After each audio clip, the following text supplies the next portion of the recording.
play at the same time. Lynx has 16 pies. I mean beats. I like Game Boy. 3 out of 4 characters prefer Lynx. Buy Lynx now, get NFL game free.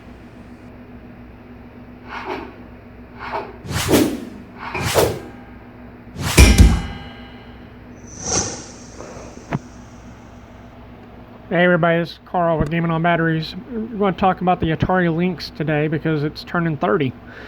Yeah, who could have believed 30 years ago in 1989 that we would be talking about the Atari Lynx.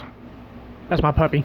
Atari Lynx, and it's still going. Celebrating the 30-year anniversary, there's actually an Atari Lynx development challenge going on. I'll put a link in the comments below. Anyway, got 10 games here. These are not in any order other than alphabetical. These are not the absolute best. These are just some games I think that any Atari Lynx owner should have. First up, we have California Games. We just showed off the BMX portion, and while I was running my head. Now we're looking at the surfing portion. This is one of those titles that I took notice to because I'd been playing this on my my brother's Commodore 64, my buddy Lee's Commodore 64. It was just so awesome. Now I didn't have an Atari Lynx back then. I still don't. I need to get one. But next up we have Chip's Challenge. This is one of those titles. When I looked at it in the magazines, I wasn't really impressed. It's an overhead puzzle game. You got to run around, collect keys and microchips and things, and basically you got to solve the puzzle of the level and avoid different traps and don't die. And the magazines, they always EGM, Game Fan, whatever magazine it was, Video Game Players, Game Pro, Game Players, Video Games and Computer Entertainment, they all pretty much show the same screens over and over, or very similar screens, and part of that's probably because the game is very similar no matter what you do, what level you're on. As you can see, I'm showing a level 1 here, and there's not a lot of variety to it, but I mean, don't let that detract from the fact that it's still a good puzzle game to check out on the go. It doesn't use any of the Lynx scaling hardware or anything, so. But next up we got Clacks, which does take advantage of the scaling software, hardware of the Atari Lynx to show off some of the pieces as they come down the board. If you're not familiar with Clacks, it's another puzzle game, but this one's more along the lines of a Tetris. But unlike Tetris, where you can only see the one piece next after the one you have right now, Clacks, you can actually push pieces back, so you can see multiple pieces coming down the conveyor belt. This helps you strategize and decide where you're going to put things. It's definitely one of those games that's harder than it looks. It's not super easy. It's very difficult, especially if you want to get a Clacks, which is where you're forming an X across the playfield. That requires you to almost kill yourself to accomplish it if you're not able to line it up as you play. Definitely a good puzzle game to have. It was on a lot of platforms. Another title that has been on a lot of platforms is Miss PacMan. The Atari Lynx version is it's Miss PacMan. There's no scaling, there's no rotation, there's no special hardware used here. It's just good old Miss PacMan on the go. And at this time, I believe this is the only way you can play it in color. I believe eventually the Game Gear got a version of Miss PacMan, but I mean, at the time the Lynx version was released, I believe this is the only color version of Miss PacMan available. I'm surprised Atari did not make use of that in commercials. Compare this to kind of like how Sega did their comparison videos and advertising. Atari should have done the same with the Atari Lynx versus the Game Boy. Kind of a missed opportunity there. Next up is another arcade port, this time Paperboy. I don't remember seeing any use of the scaling hardware or anything inside the Atari Lynx, but this is just a good old another straight arcade port. It's just a quality game, and it's more challenging than it looks. A lot of people don't like the isometric gameplay it kind of throws you off if you're not used to it. This title did reach a lot of platforms, so, just like Miss PacMan did. But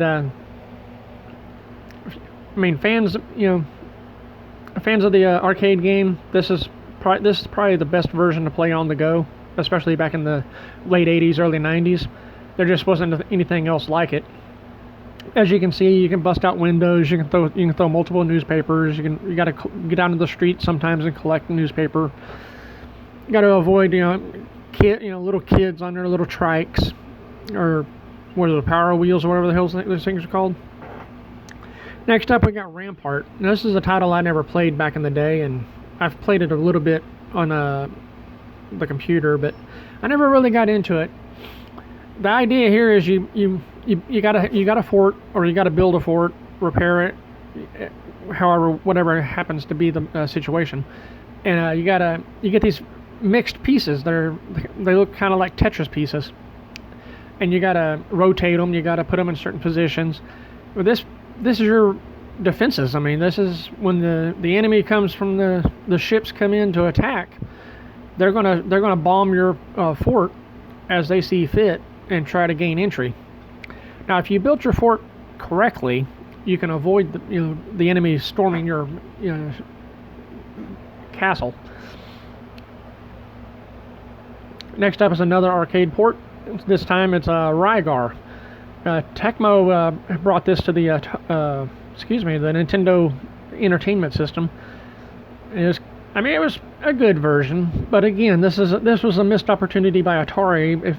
Had their marketing department been on the ball, this would have definitely been a title that should have been shown head to head.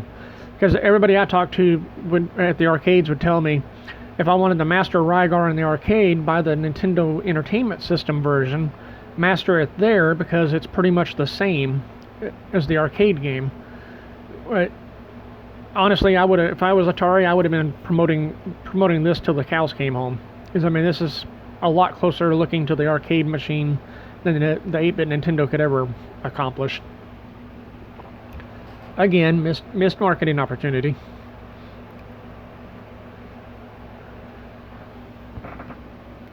All right, now we got a game called Switchblade 2. This one was included because other than Rygar, there's not a whole lot of side-scrolling action games on the Atari Lynx. The next game coming up after this is another game in this genre, but Switchblade 2 stands out quite a bit because, for one thing, it wasn't ever really popular in America, but it was really popular overseas, like in Europe and Australia. Which it also is the only sequel I can think of that hit the Atari Lynx without the previous game being available also.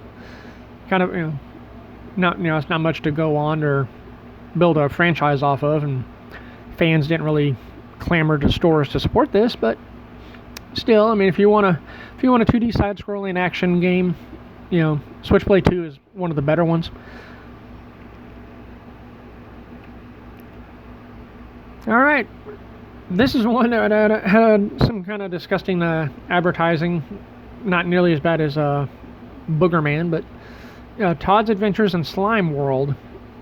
The Atari Lynx version, I believe, was the first version to hit, and pictures just did not do this one justice. This was definitely one that should have been in the ads, video ads, commercials, on the demo tapes. Because look at the background. Look at the animated slime just slithering its way down the back wall. That's just, little details like that. This is stuff that the Nintendo NES didn't, couldn't do, wouldn't do, or however you want to look at it. Sega wasn't really doing stuff like this. I understand Todd's Adventures in the Slime World is a kind of an acquired taste, but it's got a lot of charm that sets it out apart from the competition. It's too bad they didn't market it better. Finally, we got a game called Warbirds. Now, this is a departure from the norm. This one does make use of the Atari Lynx scaling capabilities throughout. And what was interesting about it was when this game came out, these type of flight simulators were all the rage on computers, and were kind of not really looked at as something that was going to be possible on a home console, let alone a portable. Now, you got to keep in mind the Atari Lynx is more powerful than the Nintendo Entertainment System, which was the console leader at the time. So, I mean, it makes sense that the Atari Lynx can pull off these type of games, while the Nintendo NES would have a severe hiccup problem, a lot of flicker, and even less detail. Anyway, but if you're into this type of flight simulator, it's a little more slow paced, a little more personable. Check out Warbirds on the Atari Lynx. I think you'll like it. Anyway, this is Carl Williams with Gaming on Batteries. Like, subscribe, comment. Tell me how stupid my voice is, whatever. I don't care. And just enjoy the games. All right, Al. Stay safe out there.